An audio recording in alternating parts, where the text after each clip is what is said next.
Do we really know when life begins? Some people think that it is a complete mystery, and therefore abortion should be allowed. They reason that a fetus is not a person, or is somehow not a real human being, or is just a potential life while in the mother's womb. But there are two problems with this kind of reasoning.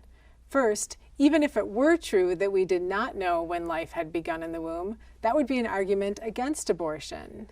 Imagine you go hunting with a friend, and the two of you become separated. You see some rustling in the bushes ahead, but you don't know if it's a deer or your friend. Would you shoot? That would be criminally reckless if you did, because there's a chance that behind that bush is a human life. In the same way, if there is a possibility that there is a human life in the womb, it would be reckless to kill that life. But that's where we find the second flaw in this reasoning. It's not merely possible that a human life has begun in the womb. It is a scientific certainty that life begins at fertilization. At the moment a sperm fuses with an egg, known as fertilization or conception, a new unique human being that is genetically distinct from both parents comes into existence. Gender, ethnicity, hair color, eye color, and countless other traits are determined at that moment. This genetic blueprint remains the same for his or her entire life. After conception, a developing baby grows at an extremely rapid pace, especially within the first trimester. The baby's heart begins to beat in the 6th week of pregnancy, which is only a little over 3 weeks from the moment of conception. A new study found that the first heartbeat may occur even sooner, as early as the 5th week, which is about the same time a mother discovers she is pregnant. The baby's lungs and digestive system are also forming.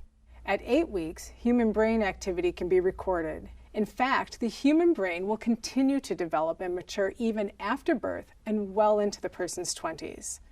At 12 weeks, the tiny child can swallow, scrunch hands into little fists, touch his or her face, and scratch his or her head.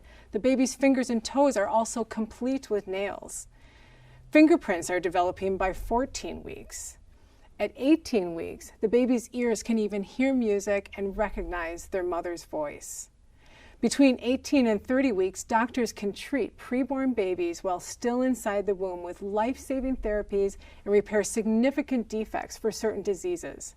And at 22 weeks, or even sooner, it is possible for babies to be born and survive outside the womb. It is also a fact that preborn children exhibit behaviors that we do on a daily basis.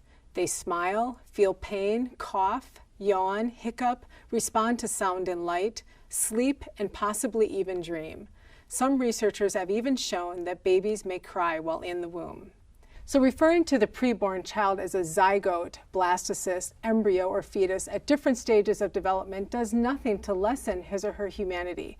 Those are just ways of referring to age, no different from the terms infant, toddler, adolescent, or adult. It is also false for some to call the preborn child a parasite or consider him or her as nothing more than a blob-like sea cucumber. First, parasites are different in species from their host, and if a fetus were a parasite, then the mother's immune system would attack it. Instead, the mother's body undergoes dramatic changes to specifically provide nourishment and nutrients to her child. Even pro-choice atheist philosopher Peter Singer admits that there is no doubt that from the first moments of its existence, an embryo conceived from human sperm and egg is a human being. And there are thousands of biology and embryology textbooks, modern DNA studies, medical dictionaries, science professors, and medical researchers that all confirm that life begins at fertilization. And every mother, like me, that has experienced pregnancy knows that with every kick and movement the baby makes, life is blooming for the child growing inside. So when does life begin? It is a scientific certainty that human life begins at the moment of conception. Therefore, every abortion kills an innocent human being. To suggest otherwise is to ignore the scientific facts and miss the miracle of life.